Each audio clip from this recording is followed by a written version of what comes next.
Hello and welcome.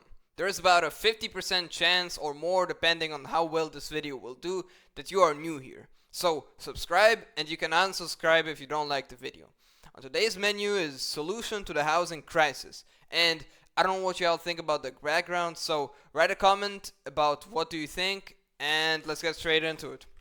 So what is housing crisis? If you actually read this, you might say holy yapping. And yes, I think so too. So here's me explaining it. Crisis is a big problem in the area. For example, a water crisis can mean many things, like shortage of water and its bad quality or its increasing price. A universal definition of crisis would be a situation that is extremely dangerous or difficult, where there are many problems.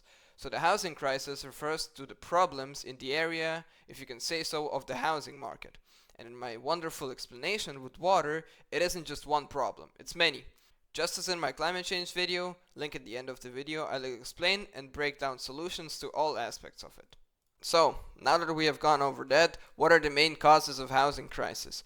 Houses aren't built fast enough, or in fancy words, supply doesn't meet the demand. And you might rightfully ask me, what are the reasons for that? And the reasons for that are inflation, bad government policies, high construction costs, NIMBYs, change of lifestyle, high interest rates, and mortgage rates.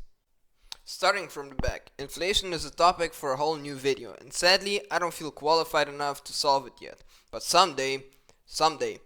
All I can say is that if we look at the charts, it's dominantly COVID's fault, so I'll leave it at that. Now, on the other hand, we have some things that follow inflation and are partially caused by it, such as high construction costs, change of lifestyle, high interest rates, and let's start from the back yet again.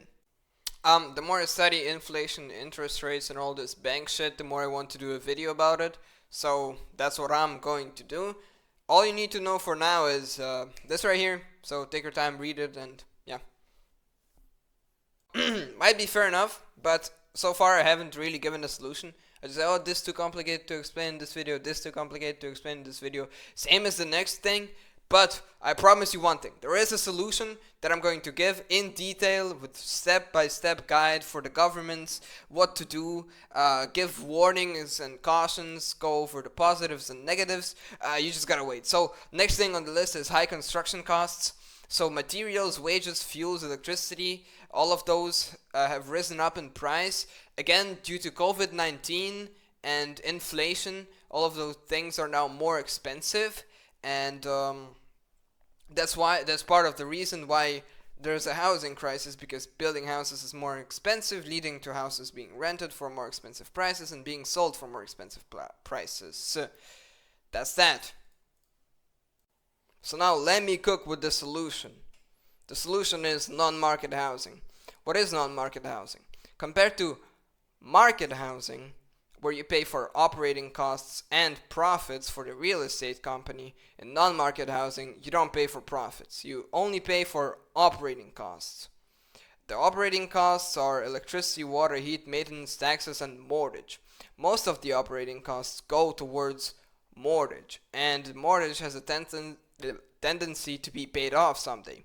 And in this example, that was built in 1980, also in Vancouver, Canada, somewhere, the mortgage has been paid off in 2020, and it's been now 4 years that it's renting for $1,000 a month. It was previously rented for $1,650, and now it's for $1,000. So good for them. Another benefit of non-market housing is that the price always stays the same until the mortgage is paid off, or something like this. So who builds this wonderful non-market housing? It's usually either the government, a charity, or a private face. It could be you, me, or somebody else who has enough money to do it. Now, I said enough money to do it, but meaning enough equity to back up the loan to be able to take the loan to afford the house. Besides all those wonderful reasons, there's one more reason to build non-market housing, and it is that non-market housing drags down the price of market housing. Basically, as you can see by those two charts, in our first example, it's the Amsterdam. Since they stopped building non-market housing and decreased the amounts of it, it has went from almost 60 to almost 40%. And since then, if you look at the rental chart now, oh my god, the rents have actually gone up instead of, keeping on the same level of going down. Okay, if that's not convincing enough, look at this chart from the UK. Now you can see gray is non-market housing and red is market housing, and then the line represents the real housing prices.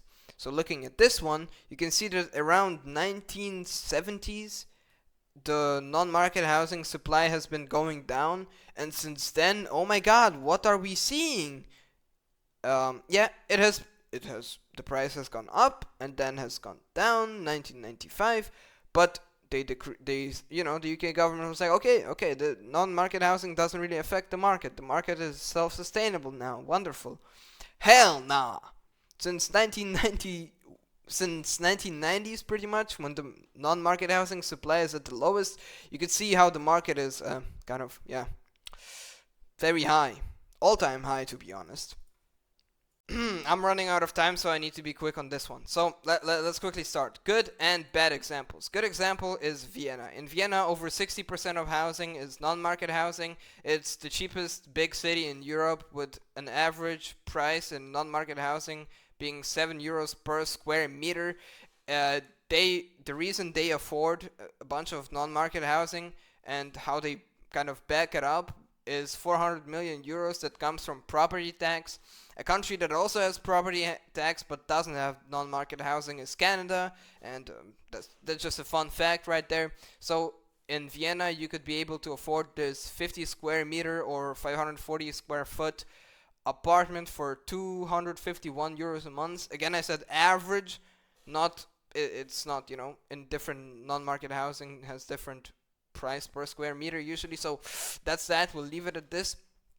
And the reason why it's so good is because the government is taking care of it, and the government is building all this non-market housing, and this non-market housing is dragging the price of actual market housing down, and there's this little competitive environment. So you could look, it doesn't make sense for market housing to be giga expensive like in Canada, for example, because there's more non-market housing than market housing. So for example, you might live and then you might one day realize, holy fuck, I'm paying like 500 euros in profits to this guy. I could just apply myself for a wait list and in half a year get an apartment 500 euros cheaper next door. That's why the profits in there are very, very small.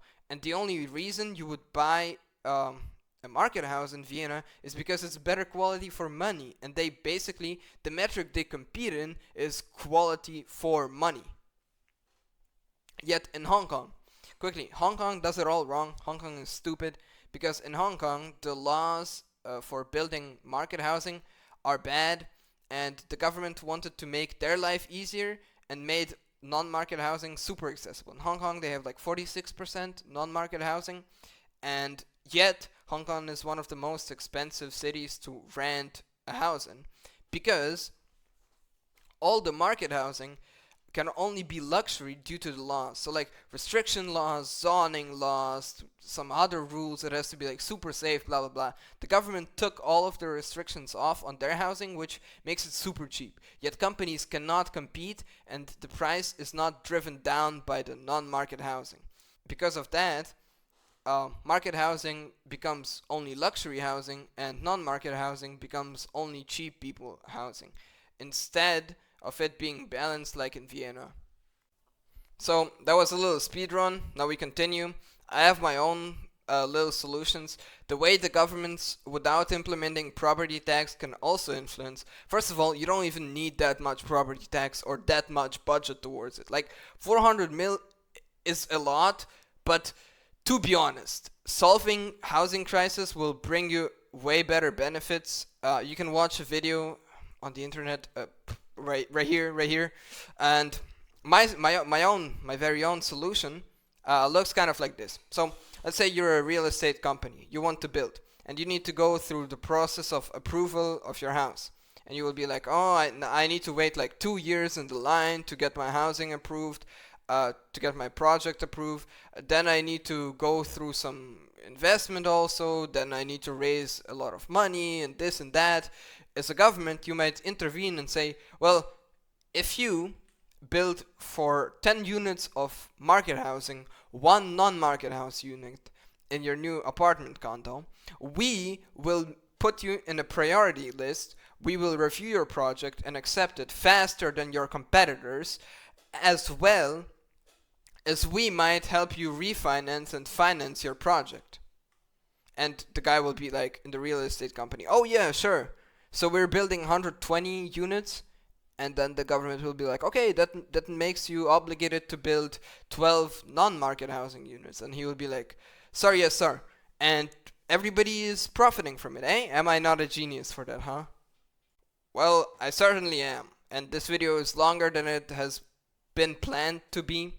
So thank you very much for watching. I will really appreciate a comment. I will really appreciate a like and subscription. So actually, the more likes and subscribes and comments I will get, the more the faster the next video will come out. So if you would like to see that instead of it being in 2 weeks, in 3 days, then hey, you know what to do. I also want to know y'all opinions on like what's missing in the video. Maybe you would want to see like more definitions, maybe more pictures, more of this, more of that, different background. Any commentary is well appreciated. Thank you. See you in the next one.